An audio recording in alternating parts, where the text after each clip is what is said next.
इस वीडियो में हम मेमेलियन रिप्रोडक्टिव साइकिल्स पे बात करेंगे। तो मैमल्स जो हैं मोस्टली दीज आर विविपेरस। तो विविपेरस से मुराद ये है कि they give birth to their offspring, और विविपेरिटी इनमें वेल डेवलप्ड है। तो वेल डेवलप्ड किस वजह से है कि इनमें क्या है कि ओविडक्ट्स जो हैं इनका कुछ पोर्शन जो है ये मॉडिफाई हो गया है इनटू 1 और 2 यूट्राई। यूट्रस क्या है कि ऐसा रिप्रोडक्टिव ट्रैक्ट का ऐसा पार्ट है जहाँ पे यंग वंस जो हैं इनकी नरिशमेंट और डेवलपमेंट होती है। तो इस वजह से जो है इनमें विविपेरिटी वेल डेवलप्ड है। नेक्स्ट, रिप्रोडक्टिव साइकिल्स क्या हैं? रिप्रोडक्टिव साइकिल से मुराद ये है कि थ्रू आउट द ईयर जो फीमेल मैमल्स हैं इनमें क्या होता है कि एग्स या ओवा जो है इनकी मेचोरेशन और जो रिलीज़ है वो एक साइक्लिक वे में, पीरियोडिक वे में होता है। ठीक है, तो इसको हम कहते हैं these are the reproductive cycles. और उस टाइम पे जो है ये these eggs are capable of being fertilised. ठीक है, तो इसमें क्या होता है कि फ़ीमेल जो है इसकी बॉडी के अंदर हार्मोन्स की वजह से ऐसी बिहेवियरल और फिज़ोलॉजिकल चेंजेस आती हैं जिसकी वजह से she is receptive to the male. ठीक है, तो रिप्रोडक्टिव साइकिल्स की बात की जाए तो फीमेल मैमल्स में जो है एक साइकिल है जिसको हम कहते हैं एस्ट्रस साइकिल। एस्ट्रस साइकिल जो है इसमें क्या होता है कि it is a time during which the female is behaviourally and physiologically receptive to the male. ठीक है, एस्ट्रस साइकिल में हार्मोनल चेंजेस होते हैं जिसकी वजह से जो ओवा हैं ये मैच्योर होते हैं और फिर जो है वो ओव्यूलेशन होती है। ओव्यूलेशन बेसिकली क्या है? It is the release of one और मोर मैच्योर ओवा फ्रॉम एन ओवेरियन फॉलिकल। ठीक है, जो मैच्योर ओवा है उसका रिलीज़ होना ओवेरियन फॉलिकल से, इसको हम ओव्यूलेशन कहते हैं, और ये हार्मोनल चेंजेस की वजह से होती है। ठीक है, और कुछ मैमल्स जो हैं ये इंड्यूस्ड ओव्यूलेटर्स हैं। इंड्यूस्ड ओव्यूलेटर से मुराद ये है कि इनमें जब कपुलेशन होगी तो कपुलेशन जो है ये इंड्यूस करती है ओव्यूलेशन को, द रिलीज ऑफ ओवा। ठीक है, तो इसमें हमारे पास रैबिट्स, फेरट्स और मिंक्स जो हैं दीज आर द इंड्यूस्ड ओव्यूलेटर्स। बाकी जो हैं उनमें क्या है कि हार्मोनल चेंजेस की वजह से मेचुरेशन हुई है और हार्मोनल चेंजेस की वजह से ही जो है वो ओव्यूलेशन होगी। लेकिन इंड्यूस्ड ओव्यूलेटर्स में क्या होगा, मेचुरेशन हो चुकी है ओवा की, लेकिन जो उनका रिलीज़ है वो कब होगा? जब कपुलेशन होगी, जब मेटिंग होगी, उस टाइम पे जो एग्स हैं वो रिलीज़ होंगे। These ensure fertilisation, early fertilisation जो है वो इंश्योर करने के लिए ये एक एडेप्टेशन है। ठीक है, तो अब जो है बॉडी के अंदर कौन से ऐसे चेंजेस आ रहे होते हैं ड्यूरिंग द एस्ट्रस साइकिल और अदर साइकिल्स?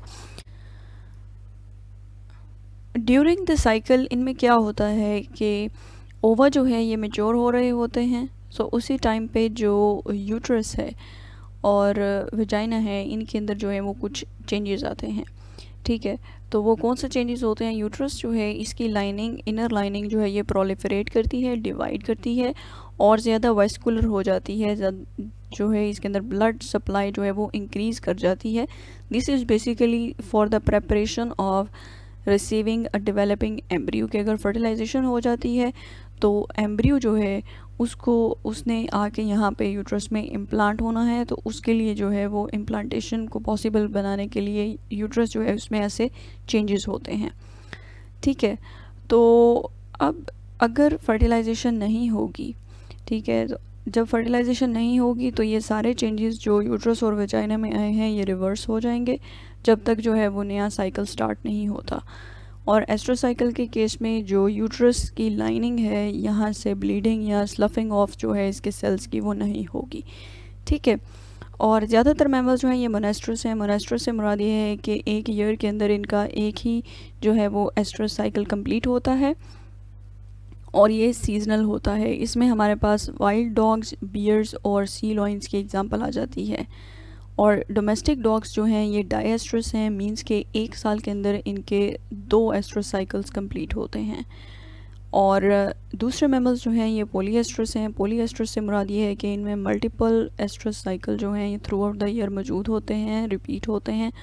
और इसमें हमारे पास है रैट्स और माइस की एग्जांपल, इनमें जो एस्ट्रस साइकिल है ये हर 4 से 6 दिन के बाद रिपीट होता है। नेक्स्ट है जी मेंस्ट्रुअल साइकिल, और ये जो है फीमेल ह्यूमंस, एप्स और मंकीज़ में होता है, और ये सिमिलर है to oestrus cycle in that कि इसमें भी जो यूट्रस की लाइनिंग है वो प्रोलिफरेट करती है, डिवाइड करते हैं सेल्स, ठीक है, और ओवा जो है उनकी भी मेचोरेशन होती है, ठीक है। लेकिन अगर फर्टिलाइजेशन नहीं होती तो इस केस में क्या है कि यूट्रल लाइनिंग जो है इसमें सेल्स की स्लफिंग ऑफ होती है, और जो है इसकी वजह से क्या होता है, ब्लीडिंग होती है, ठीक है। और फर्टिलाइजेशन जो है ये बेसिकली कहाँ पे होती है, ओविडक्ट जो है इसका अपर थर्ड पार्ट जो है वहाँ पे होती है, और within few hours after copulation, ठीक है, कपुलेशन के कुछ ही घंटों के बाद अगर ओवा जो है वो रिलीज़ हो चुका है तो फिर जो है वो ओविडक्ट के अपर थर्ड पार्ट में फर्टिलाइजेशन हो जाएगी, ठीक है। लेकिन कुछ जो है इसमें एक्सेप्शंस भी एग्जिस्ट करती हैं, जिसमें हमारे पास है डिलेड फर्टिलाइजेशन, ठीक है। इसमें क्या है कि कुछ बैट्स जो हैं इनमें कपुलेशन जो है ये ऑटम में होती है, लेकिन फर्टिलाइजेशन जो है ये डिले हो जाती है अंटिल स्प्रिंग, ठीक है। और फीमेल्स जो हैं इस टाइम पे स्पर्म्स जो हैं इनको यूट्रस के अंदर स्टोर कर लेती हैं, और तकरीबन 2 महीने के लिए। इसको हम कहते हैं दिस इज़ डिलेड फर्टिलाइजेशन। और ये किस वजह से पॉसिबल होता है कि फीमेल का जो रिप्रोडक्टिव ट्रैक्ट है वो कुछ ऐसी सिक्रीशंस प्रोड्यूस करता है जिसकी वजह से स्पर्म्स जो हैं ये डोरमेंट स्टेट में चले जाते हैं, ठीक है। और फिर जो है जब सिचुएशन जो है, इन्वायरमेंटल कंडीशंस जो है ये सूटेबल होती हैं स्प्रिंग के अंदर, जब इनको ज़्यादा रिसोर्सेज अवेलेबल होंगे तो उस टाइम पे जो है ये फर्टिलाइजेशन होगी, और जो है वो नेक्स्ट ऑफस्प्रिंग जो है, यंग वंस जो है, इनकी डेवलपमेंट होगी, ठीक है।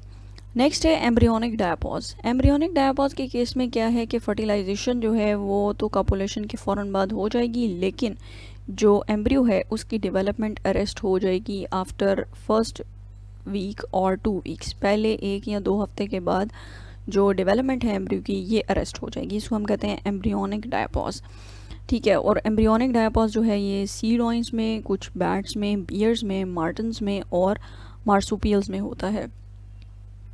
अब एम्ब्रियोनिक डायापॉज जो है इसकी एडेप्टिव सिग्निफिकेंस जो है स्पीशीज़ टू स्पीशीज़ जो है ये वेरी करती है। अगर सी लॉइन्स की बात की जाए तो इसमें एम्ब्रियोनिक डायापॉज जो है इसकी ये एडेप्टिव सिग्निफिकेंस है कि जो मदर है वो एक ही टाइम पे जो है वो ऑफस्प्रिंग जो है उनको जो है वो she gives birth to offspring, ठीक है, और within that short period of time she copulates, ठीक है। तो उस टाइम पे जब she has to nurse the newly born offspring, ठीक है, उस टाइम पे उसने न्यूली बॉर्न ऑफ स्प्रिंग जो है उनकी नर्सिंग भी करनी है, और रिसोर्सेज जो हैं वो उनको उनके लिए उसको रिक्वायर्ड हैं, ठीक है।